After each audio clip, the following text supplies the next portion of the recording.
Could outsourcing talent globally be the missing key to scaling your business without compromising on quality? Welcome back to the Vital Strategies podcast. I'm your host, Patrick Lonergan, and today we're welcoming back Shauna Wekherlien, the founder of Talent Gnome. Shauna is a true expert in helping businesses expand their talent pool by leveraging global talent.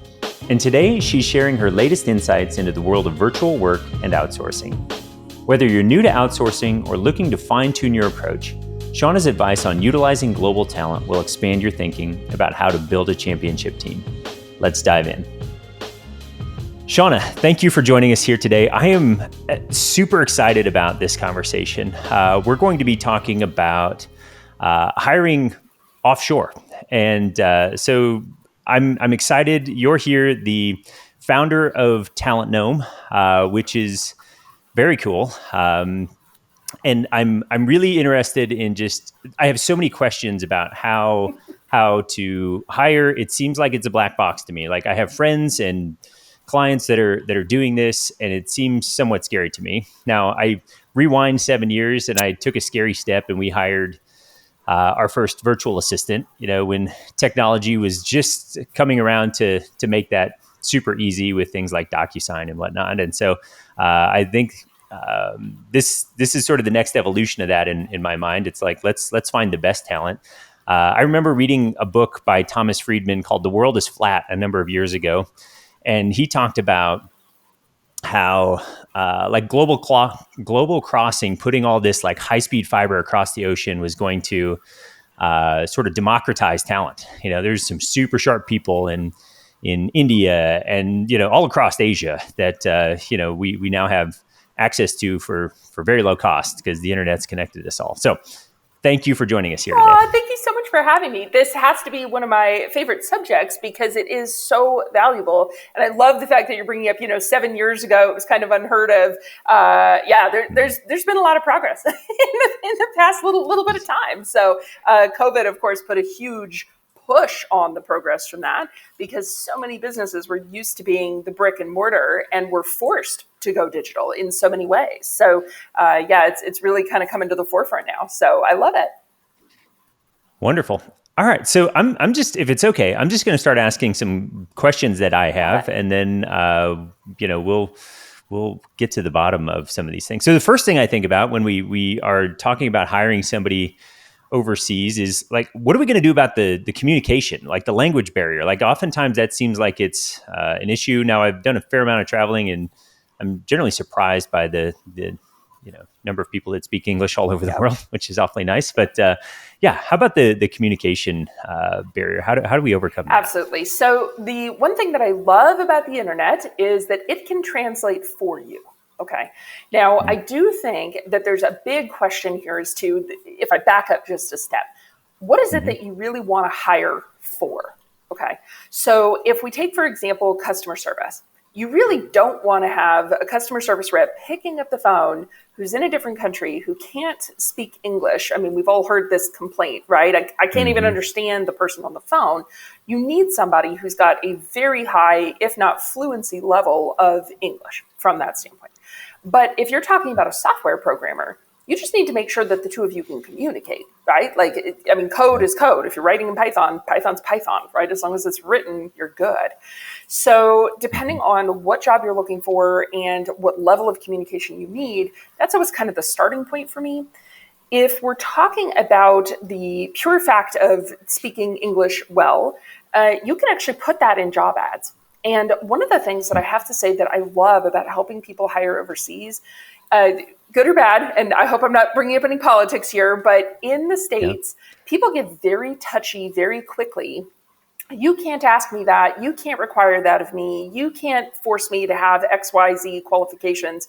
If I'm hiring globally, I can ask for anything I want. I mean, legal, above board, all the good things, right? Of course. Sure.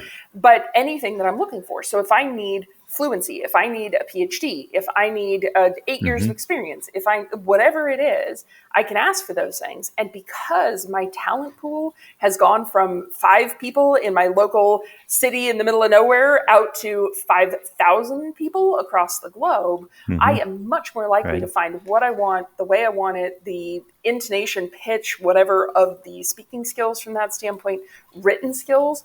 Also a big piece here.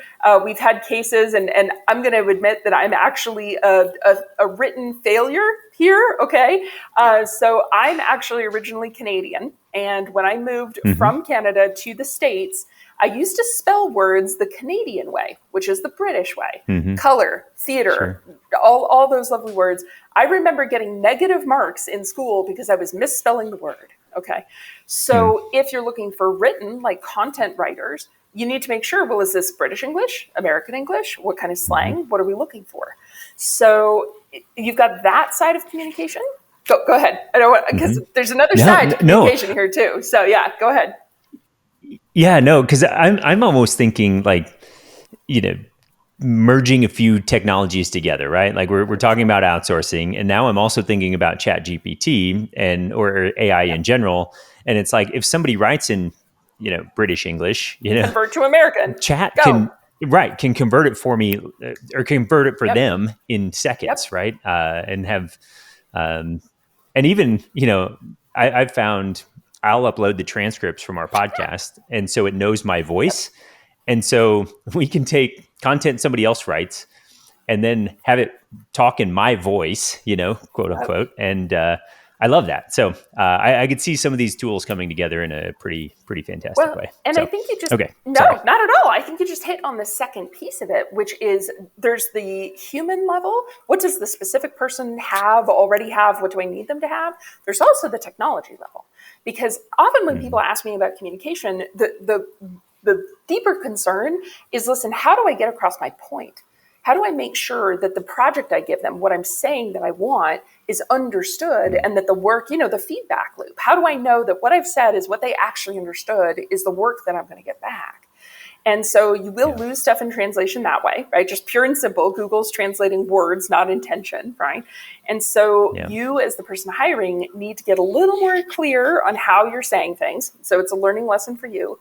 It's also something where having those technological systems in place. So things like using Slack, using Skype for chats, right? Some sort of chat system where you can track the history and you can help train your people on when I say this is what I mean. Not using euphemisms, right? We may say you look like a death warmed over, and your staff may look at you and go, I'm sorry, what? Like, what do you mean? What is that? You're dead? So learning that different cultures also have different meanings to words, so there's quite a lot when we talk about communication, cultural, technological, the person themselves. How long historically have they worked with an already either American company, British company, Australian company, right? If they've never done freelancing for an American company from that standpoint, you may want to think twice, right? You may have to train out some bad habits, train in some new ones. So, how much are you willing to pay for an increased level of already has the knowledge that you want is another question. Yeah. Yeah, that's great. And one thing you said that I consistently find myself doing a poor job of and would be important here is I have an outcome in my mind, but I don't clearly communicate what that outcome looks like. Like here's all of the measurables and the benchmarks that we need to accomplish this outcome. And so I think that's an important piece, like as the somebody that's delegating the work, not only being very clear on what the outcomes are. And I think you mentioned this in Slack, like maybe there's check-ins along the way. Like, hey, when you feel like you're 25% done, or when you get to this point, check in with me and see how it's going so we can, make sure that we're on the right path. Because what I don't want you to have to do is like, you're 90% done, way down the road, right? And it's the wrong direction. We're missing the mark because I didn't clearly communicate. So yes, and we've learned that feedback loops are probably one of the most important things you can use, right? And that will teach you how to become more clear. So here's what I said. What did you hear me say? And at first, that could be a little off-putting. Like that's almost a cultural thing. So I'll give you a great example. With the Filipino culture and the Indian culture. If you ask somebody, so what did I say? Please repeat it back to me.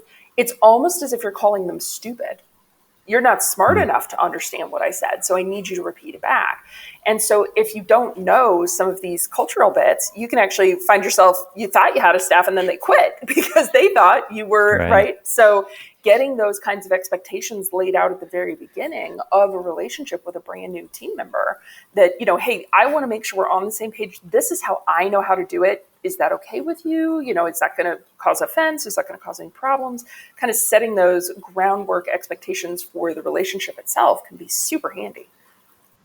Yeah, absolutely. That's great. And then I think that the next thing I start to think about is, and I've seen this, and I think you've already prefaced this issue, is when I think of the work offshore, I think of lower quality work. But you already mentioned in the job description putting PhD, right? And we've got a client that has shown up to meetings, and he's got some Pakistani teammates that show up to the meetings, and they roll with the finance stuff, and they're not behind by any stretch of the imagination. And I was like, wow, this is pretty cool that they are up to speed and can understand all of the discussion that we're having without any trouble whatsoever. So yeah, I don't know. Can you talk a little bit about maybe? I feel like in general there's some misnomers about the quality of work overseas that you could get here in the States, but I'm seeing some evidence that that's not necessarily the case. 100%. So again, a lot of it comes down to clarity, right? What level of person do I think I need for this job, right? Do I need a PhD? Can I get away with an MBA? Do I need what often in India is called a fresher? Right? So somebody straight out of college, they have no experience, right? They're brand new at this kind of thing, right? Along with all of those different levels and knowledge and experience, how many years have they worked in your industry, or again, for an American company or an Australian company, something like that. So pretty much anything you want, you can find. But I'll be honest with you, it's very similar to the US market from that standpoint. Everybody wants to hire the PhD with 25 years of experience for $8 an hour. Right. Good luck. Right. Yeah. So you do have to be looking at, well, what do I actually need? Right. How many? Because there's a pyramid, right? There's 5,000 freshers and there's 3 PhDs in the whole thing. And how much money are you willing to spend to get that person? Because no matter what, I mean, what we have seen on average, of course, depending on job roles and everything else, hiring overseas versus hiring in the States for the same job roles, same experience, same knowledge, often working for the same companies, same background, literally same everything. Overseas rates are typically 20% of whatever the overseas rates are, right, of the U.S. rates. So, So not 20% less, but 20% of. So, 80% less from that standpoint. Yeah. And so, for example, if you're looking for a programmer, we just hired one for somebody. If you're looking for a programmer, 15 years of experience in Python, right? $20 an hour. In the States, that's like $120 an hour, right? It's just not even comparable. And so what I do, you kind of mentioned this misnomer, right? A lot of people that we run into are still talking about, oh, it's so cheap to go overseas. It is.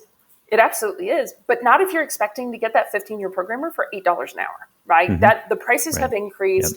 Everybody is going overseas. If you're not, you're now behind, right, from that standpoint. And a lot of it is you just can't find who you want. The market has been so captured in the U.S. You can't find who you want here. So, go ahead. Yeah, I love it. So this is also something that you mentioned that we've got our team all over the United States. We've hired people in lots of different states. And I find from state to state, the compliance, the regulation, the tax filing, all those other things are different. Pennsylvania, there's state tax filing, there's county tax filing or city tax filing. It's like, oh my gosh, like this is a pain in the neck. So I assume there's some sort of, legal and compliance measures that we have to be paying attention to when we hire offshore. how do we go about navigating those things? Honestly, I think this is one of the biggest concerns. And to be honest, one of the easiest answers, right? Because we're all, especially here in the States, we are so concerned. If I do something wrong, the government's going to get me, right? I mean, it's an automatic, like we've been well trained by our government here, okay? There's generally, and one form that you need to have signed on behalf of the IRS anyway, right, to make sure that you're legal above board. It's called a W-8-B-E-N. W-8-B-E-N. So unless you have a physical company overseas, typically the foreign governments will not let you hire somebody overseas as a W-2, what we would consider a W-2 employee. So almost everyone you hire is going to be what we would call a 1099 contractor. Now, with that being said, the W-8-B-E-N is the form that your contractor fills out to tell the U.S. government why you should or should not do tax withholding for the amount of money that you pay that contractor. A lot of it has to do with, is that contractor eligible to work physically within the U.S.? Do they have a social security number? Do they have any ties to the U.S.? The U.S. is always looking for, how am I going to get my cut of whatever money? Okay. So from an IRS regulation standpoint, one form, now, of course, depending on what the answers are, maybe it is one form, maybe it's more forms, right? Depends on what the answers are. From a legal standpoint, now we start to get into, okay, well, listen, you are a U.S. company, you're hiring overseas, you have maybe a legal contract in place, right? Non-compete, non-solicitation, you may have these contracts. How do you plan to enforce those contracts on somebody overseas? Okay. And so this is where the technological side of hiring somebody overseas really comes in. What kind of work is that person doing for you? So let's go back to our programmer here. Okay. If you hired somebody as a programmer and they've written all this code for you, do you own the code or do they own the code? Where's the code stored? Who's got access to the code? If they decide to delete the code, do you have a backup copy of the code, right? So we start getting in all of these technological pieces. When you look at something, let's take, for example, an administrative assistant. Okay, many people will hire an overseas VA, an executive assistant, whatever it is. Does that person get access to your bank account? What happens if they go in and steal $50,000 out of your bank account? How do you, I mean, they're just gone, poof, in India somewhere. Like, how are you going to find them? Now, certain countries are better than other countries as far as security for foreign employers. I'm going to call us employers here, okay? For example, India. If you are hiring a financial professional in India, so a tax preparer, a bookkeeper, a CFO, a data analyst, something like that, something in the financial realm, India as a country actually has a blacklist program. So if that financial professional steals from you and you have proof and here's the deal and you got to go through courts, I mean, it's like a thing, but you can actually blacklist that professional from ever working ever again in the entire country of India. And for a lot of people overseas to have a job with a U.S. company that is stable, pays in U.S. currency, they get to work with American clients. That's a big resume builder for a lot of them.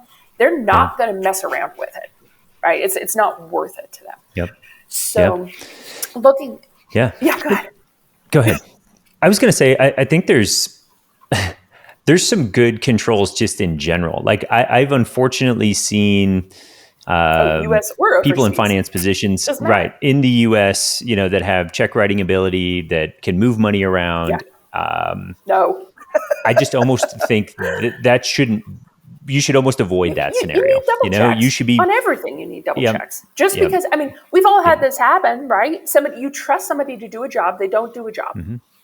The only reason that you go after them is because they're sitting in the office next to you. How are you going to do that when somebody isn't? Whether they're in Colorado or India, it doesn't matter. So, right. Absolutely. Yeah.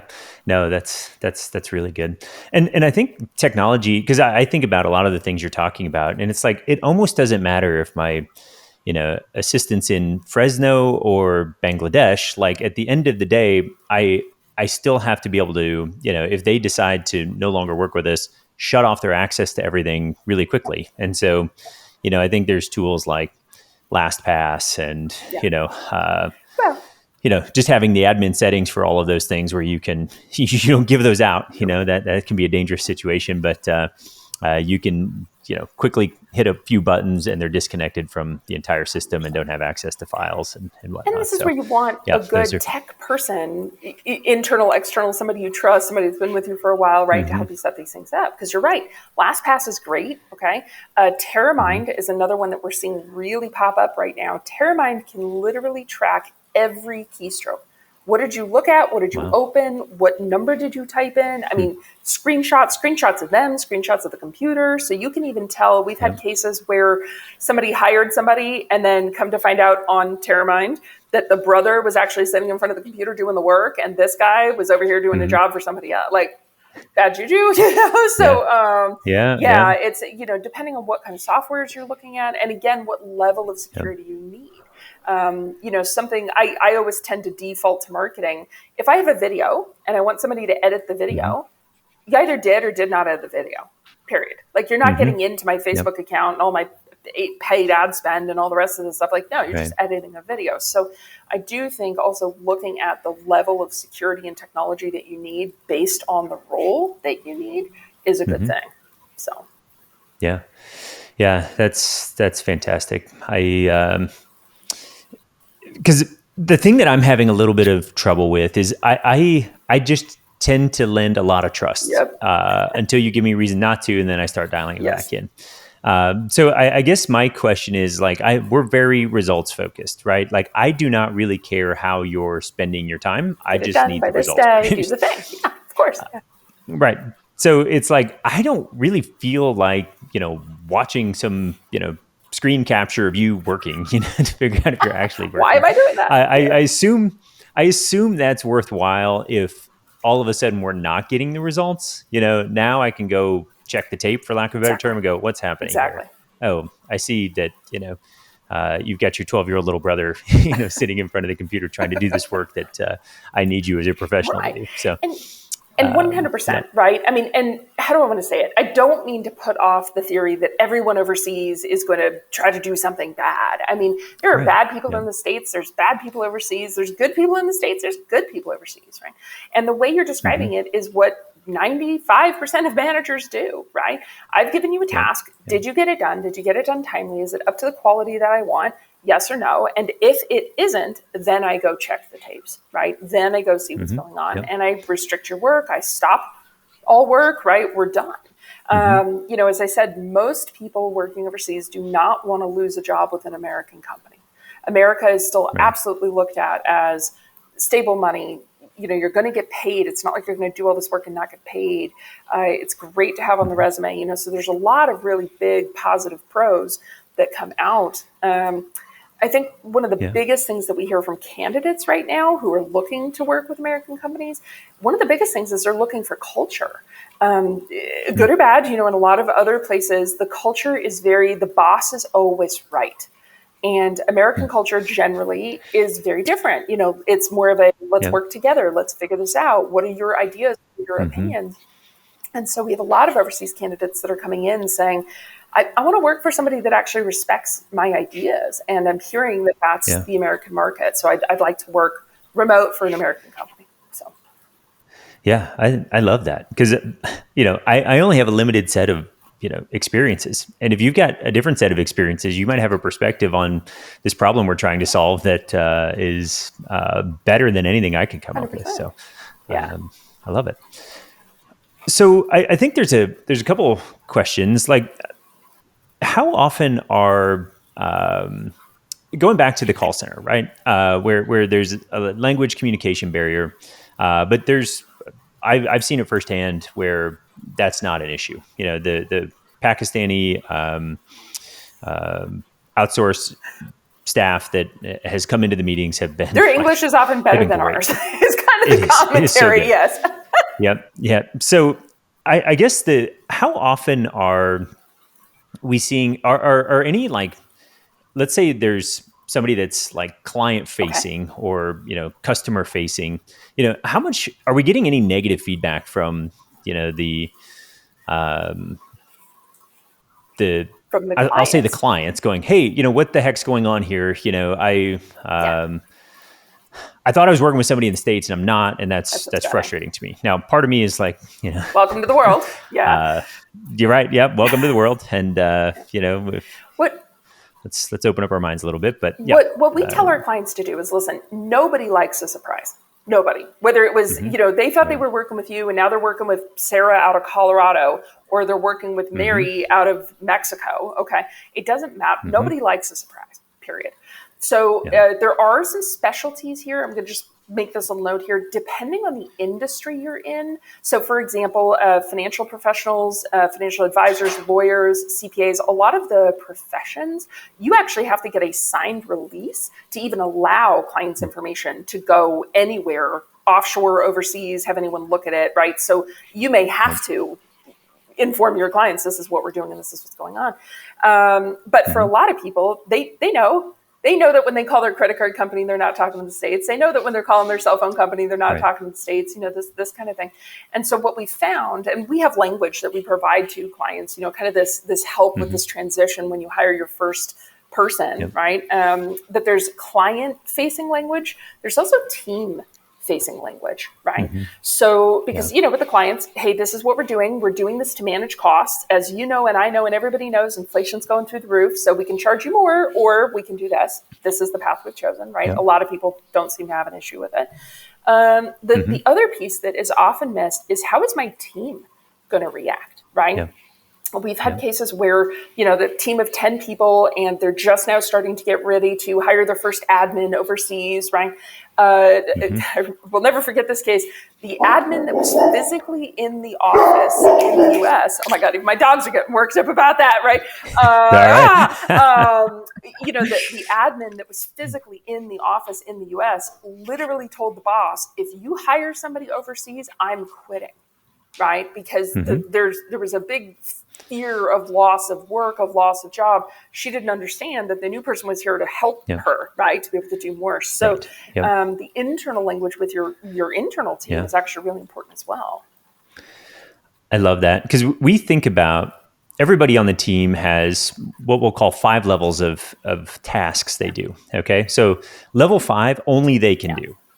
Level 1 is going to be opening the mail. Anybody can do that, right? And so in my mind, I want people working on 4s and 5s only. 100%. And if I can hand off the 3s, 2s, and 1s to somebody else so they can just be in their sweet spot, that sounds amazing to me. So this is great. And I think you're touching on something that I was thinking about. I'm like, okay, if I do bring somebody in that's offshore, from my perspective, I think I would like to try to test this out with somebody that can help support the team, right? They're not client facing. They're like, all right, hey, we've got some data entry work that regularly needs to happen. So it's like, but it's some complex financial software. So let's find somebody that understands, these pieces of the finance world and can put the data in. And then I almost see opportunity to help that person develop, like, hey, here's why we're doing this. Here's the strategies we're working on, and then we can bring them along in the process.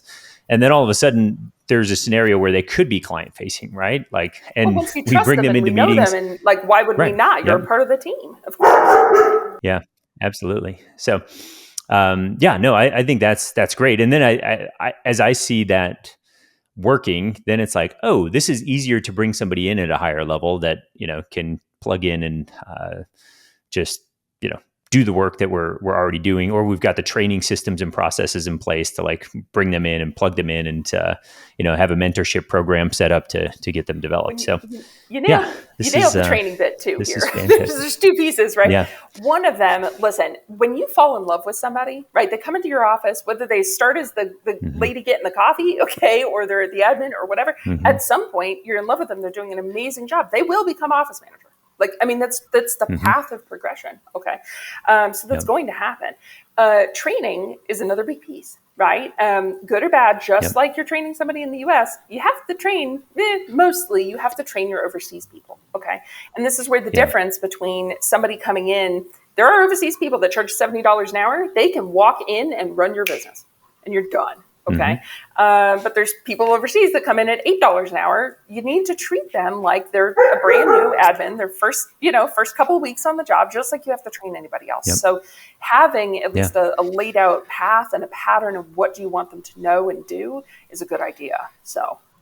Absolutely. And I just think about, even if they technically know how it's done, we might have a unique spin on how we do it, how we deliver it, all of those things, and they need to be trained in that. And I can't hire somebody in the States and hand them a laptop and just say, okay, go do it, right? You can, but you're going to get the same you're going to get if you hire overseas, right? So, yeah. Right. It's there's going to be lots of frustration all the way around there. Yeah. So, and we've just learned and continued to develop our training processes and workflows. So it's like, oh, hey, I'm doing this thing. Now I know exactly what to do. I can go look at the resource that shows that to me. So, all right. So this is really good. Is there anything that I haven't thought about from a concern perspective that you're seeing that I should be thinking about that comes up in these conversations? There's a few big ones. The one that people most often ask is, so how do I pay? How do I pay somebody overseas? Yeah. There are multiple. Everybody's heard of PayPal and big money mover, Cash App. So a lot of that is pretty easy. Again, make sure you have the proper documentation from the IRS, right? Your W-8BENs, that kind of thing. Yep. Also working out a specific schedule for when am I going to get paid? Are there any delays on payments, right? So often we recommend that you kind of follow the general US pattern, which is you work for 2 weeks and then you get your first week's paycheck, right? So it's a little bit delayed. That also helps you if they're not living up to your standards or whatever reason, right? Like, hey, we're going to withhold some payment for this, that, whatever. Especially most overseas people are used to getting paid once every month or once every 2 months. So to them, this is a much faster cash flow pattern to help them and their families. Understanding, and if you're already doing this with your current staff, you'll do it with your overseas staff too.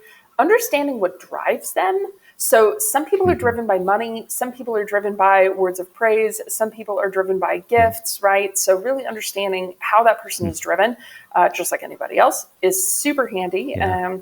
And then really looking at, well, what do you think you need as far as the project? Like, is this project work, right? A programmer, we're writing a code, then we're done. Is this a part-time person, a full-time person? One of the things that we've told our owners to do, especially when this is your first hire, either as an executive to you or an administrative person for your team, have everybody on the team and whoever this person's going to support, literally on a sticky note or a piece of paper, write out what they do in every 15-minute chunks of the day. Am I opening that envelope, or am I on the phone with our largest client closing a deal? Like, what am I doing? Yeah. Because a lot of teams or owners, when they first get into it, I just don't know what to delegate. I don't know what to give this person. Once you have that list for about 2 weeks, you have a real clear idea real fast on what to delegate and what to hand over. And you get very excited because you're like, oh my God, I don't have to do these 10 things. Yay! You're thrilled to get it off your plate. So wonderful. One other thing came up. How about time zones? How does that work? Because I think, it's an issue. Time zones and vacation days off. Okay, so let me go with this. Every culture on the planet has their own days off. So let me start there and then we'll hit time zones. For example, tomorrow is Diwali. Okay, and so none of my Indian staff are working. None, zero, right? Everybody has the day off. Whether they have the day off or not, they will not be at work is basically the answer, right? So understanding foreign holiday schedules and that kind of thing tends to be a good thing. Time zones. Now, every business does this different. It absolutely depends on the job role, okay? If you have client-facing people, so for example, if you have a team of customer service reps, they need to be around when your clients are around, right? So if that's 8 to 5 your local time zone, then it's 8 to 5 your local time zone. Be very, very clear about what those time zone requirements are, and that please do not apply for a job if you do not meet these time zone requirements. Time zone requirements, also technology, right? If they need to have their own laptop, what the speeds are, is it an i7 processor, like all that kind of stuff. What many companies will do with the time zones is they'll mandate a specific overlap. So for example, we've got a CPA client that mandates an 8 a.m. to 12 noon mandatory overlap. So every person in the entire company, I think they've got 105 on staff in like 20 different countries. Okay. Every single person has to work during that time period so that they can have company meetings, team meetings, whatever you need, meetings, right? Meetings with clients, because otherwise you can never find anyone. So very much depends on the needs, the job, your teams, what do you want, those kinds of things. So yeah, no, that's fantastic. And then another thing I was thinking about was just, I'm thinking a little bit about the world we live in.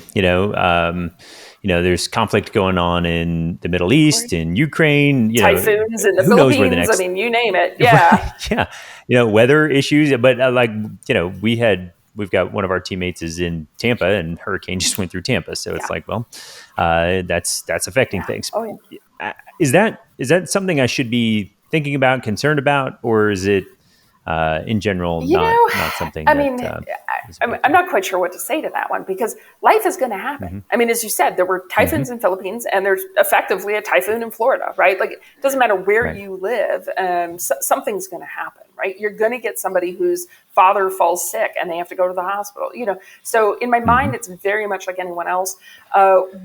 What we recommend is that if you need that person and they've become that integral to your business, your world, okay, work with them to help them buy a generator. Work with them to help them buy a cell phone that is on a satellite instead of on, regular cell phone towers. Right. Work with them to get them what they need so that they can get you what you need. And so asking them, hey, is there a rainy season where you are?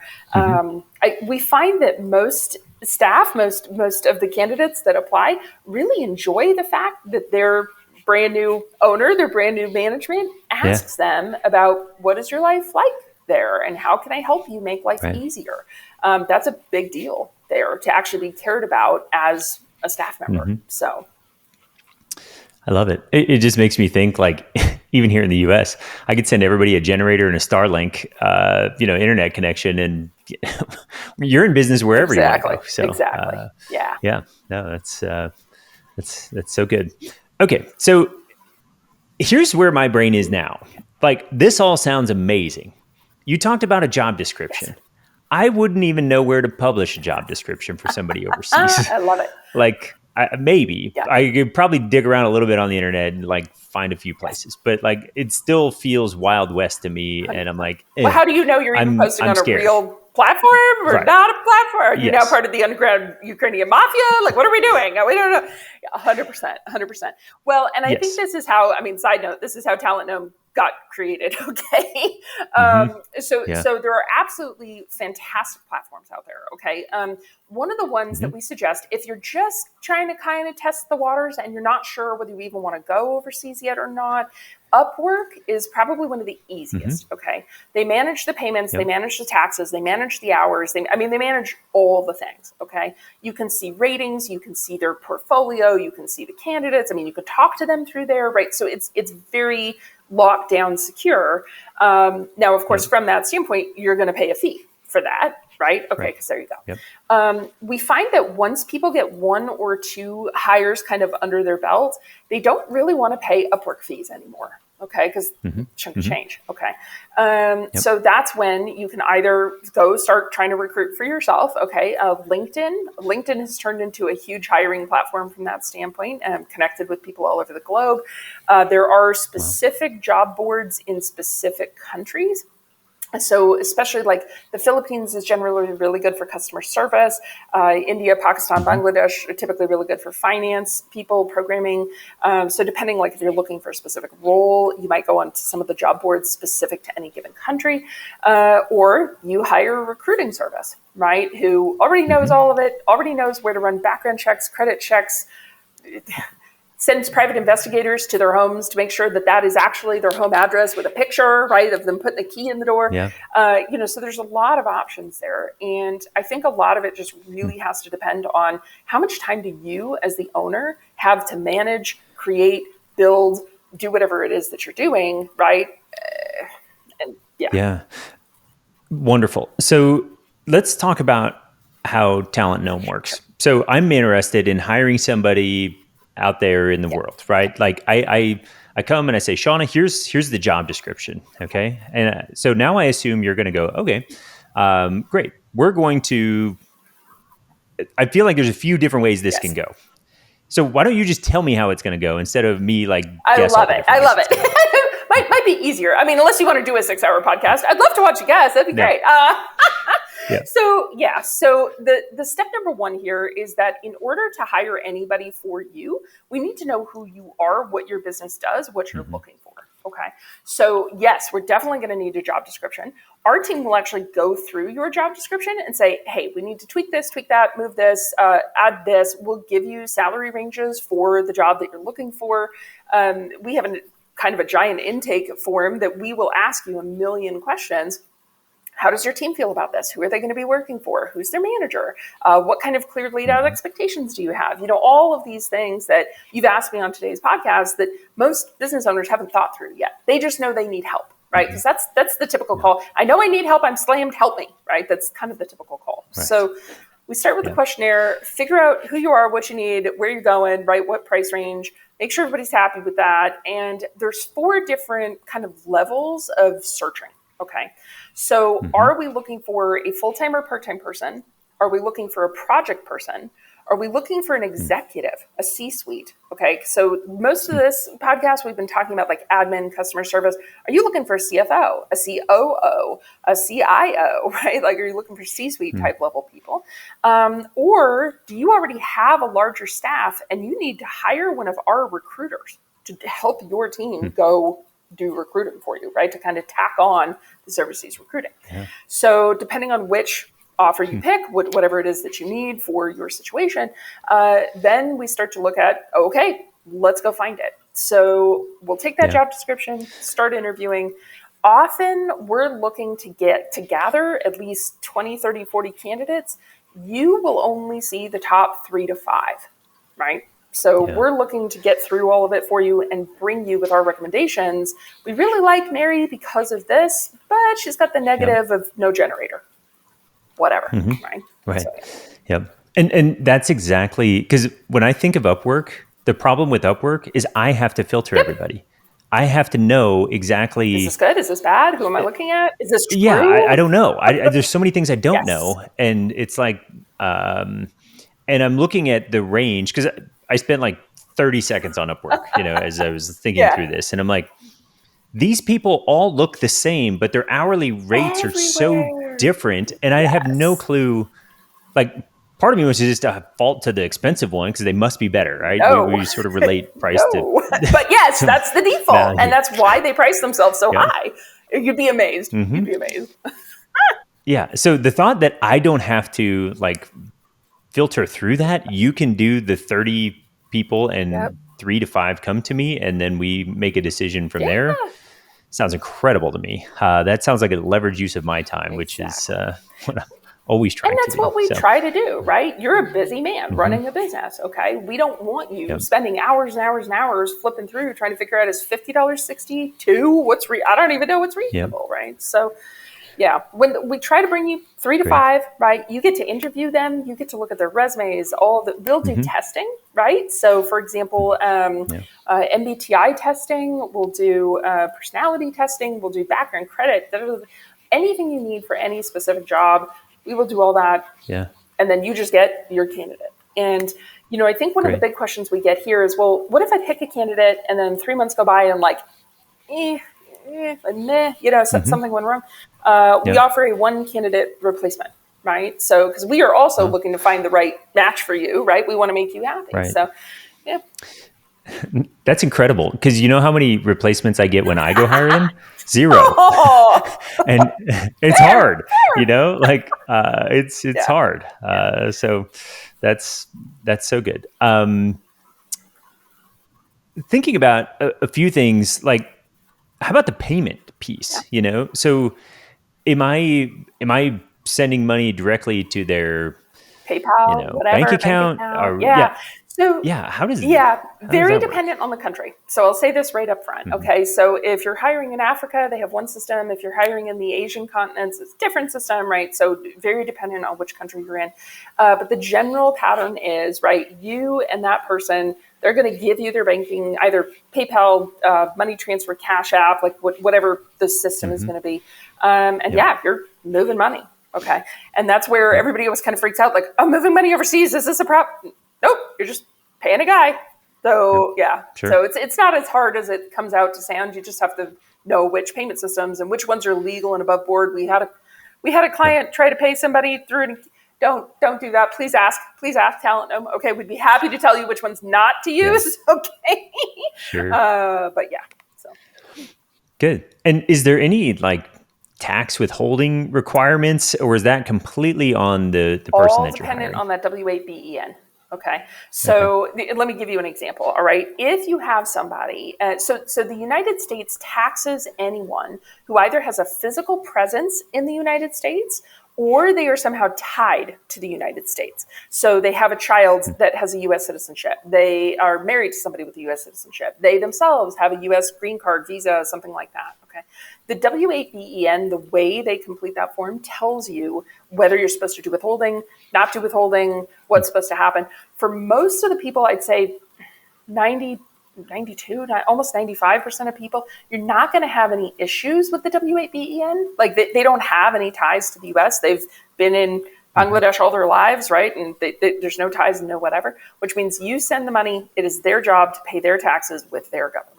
So just like a contractor would be here in the States, right? So, Yep. Great. Okay. That's awesome. And then the last piece, when we're thinking about tax and withholding, and the next thing that comes to mind is like unemployment. So if somebody doesn't work out and I let them go, I assume I just fire them, right? Like I pay them out for their time and energy. If we think some severance is reasonable, we do that, and then we're sort of done. Correct. Is that how that works? 100%. Wow. Yeah. And I mean, the best thing that I can liken it to is if you, listener, right, have ever hired a 1099 contractor in the States, right? Contractor, it's exactly the same thing, right? We had a contract, you didn't perform, done. That's it. I paid you, we're done, right? So from that standpoint, it's very simple. It's very clear cut. So, I love it. Cool. Now, is there scenarios where I'm just thinking of some of the software tools we use? They're Asana, Trello, you name it. Yeah. Right. And we've got some financial software. Is there scenarios where people like different countries like that software, is sort of set up to not they can't access it from a certain location. Right. Yeah. So this is because they think there's some fraud or something. For sure. Going on. Yeah, you do get this a lot where especially Facebook tends to get really cranky if you have somebody logging in from Pakistan and it freaks out thinking somebody's trying to steal your account. It happens all the time.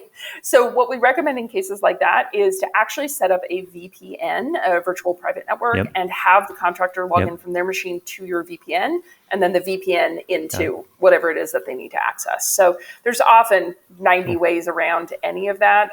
Knowing that it's a problem is you find out when somebody does something, you're like, my Facebook account's locked. I need to go do it and tell them, no, that was me. It's fine. Like that kind of thing. So, All right. Wonderful. This sounds incredible. So from my point of view, my next steps are,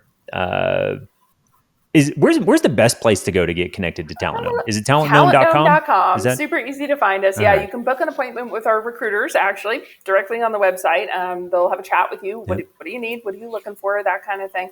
The question you didn't ask, but I thought you were about to ask is what is really my first step as somebody listening? For me, it's writing out that's the 2 weeks of tasks and looking at all the stuff that is, as you said, the level 1, 2, and 3 level jobs that you do not need to be doing, and how do you get those off your plate? So, that's good. That was my next question. I was like, okay, do I go to Talent Gnome, and then once I like connect with you, then I show up with here's my tasks, here's my at your meeting job description. This is what I'm looking for. Help me. Absolutely, you got it. Yeah, wonderful. This is incredible. I'm going to be plugging into one of your, recruiters here soon. They'll be ready for you. They'll be ready for you. I'm ready to hire everybody their own assistant, right? Like let's just start and see There you what go. this looks I like. will give you a piece of advice there because I love it and I love the Mhm. enthusiasm. Absolutely. Imagine trying to hire 10 brand new US people at the same No, time. yeah, You don't want to do that. terrible Yeah, idea. do one, maybe two, right? Like you Yep, still need yep, senior buddies and training and all that kind of jazz. But yeah, I love the enthusiasm because I think really, yeah, this is one of the biggest things that I've seen, my personal experience with this. Um, People just don't understand what they can get, what kind of help is out hmm there, because maybe yep, they've tried to hire an assistant in their local city, town, whatever, and like, oh, I've had the job ad up for 9 months and I can't get anybody, so I'm just going to drop it. And I guess I'll deal with it myself. Like people have just kind of given up on the fact. And I think this is hmm why, when everything happened with the pandemic and everything else, it just opened people's eyes to wait a second, it doesn't matter if they're sitting at the desk or the next city yep. or the next country. And it's just been such a blessing in disguise from that standpoint, to allow the world to better connect. So, I love it. I love it because right now I'm ready to, like, I've got a couple of VAs that I'm ready to. They, I have so many emails and I've got a couple different inboxes and they're in there doing that work, but I would rather elevate them to like do the fours and fives that they're good at and have somebody come in and pick up a little bit of the slack on, understanding how to process through my email and schedule 100%. appointments and, do some data entry, All the things. like that all sounds incredible place to start. 100%. And then, then we can see where we can take it from there. But Love yeah, it. that, Well, we'll be ready for you. this Absolutely. is fantastic. Yeah, no, I'm on the website. I see the hire talent button. I'm getting ready to click it as soon as we're done here. So this is wonderful. So Shauna, outside of going to the website, is there any other resources that sort of get people? I think this podcast interview has been great, but is there anything else that people should get plugged into to learn more about hiring abroad and how that can help support their Absolutely. I business? mean, we do have a YouTube channel now. Please, nobody laugh. Okay, it's not the big like super fancy, right? But we got a YouTube channel. Tried to get up mostly education there from that standpoint. Mm-hmm. We do have, of course, your Facebook and your Twitter and the TikTok and all those kinds of things. So Yep. yeah, I think the big piece of it, it's funny.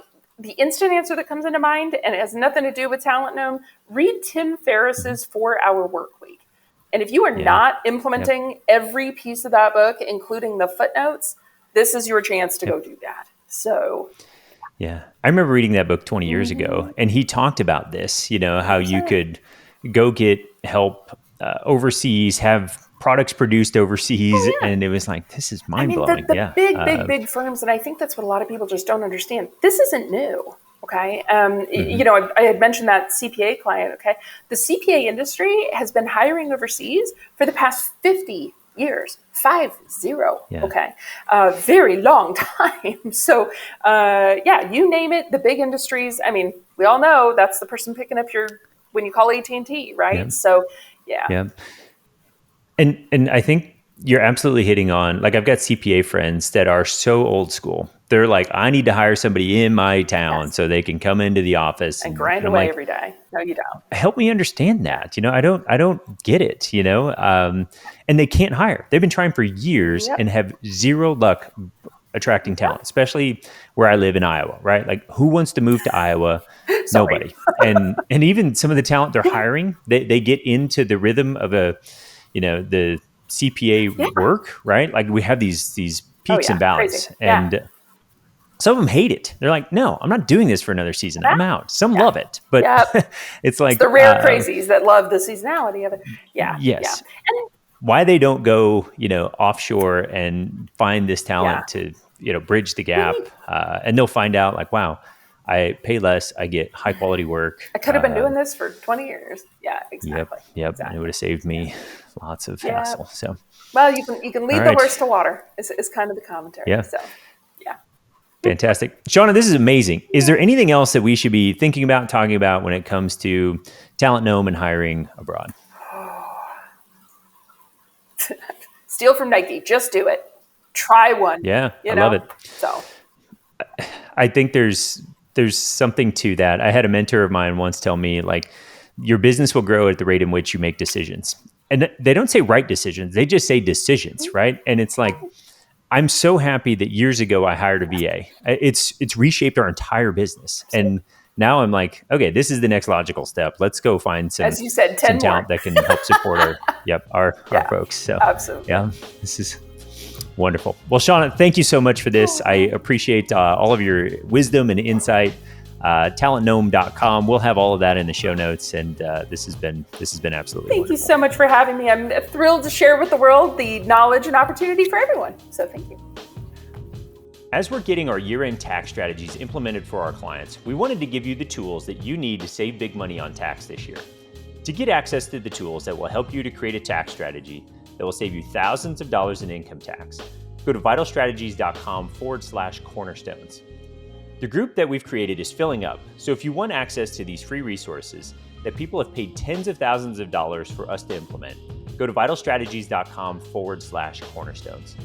These tools are designed to help you pay less tax so you can build more wealth and live a great life. I want to remind you to rate and review the Vital Strategies podcast on your favorite platform. Your feedback helps us towards our goal of saving our clients and listeners over $1 billion in taxes.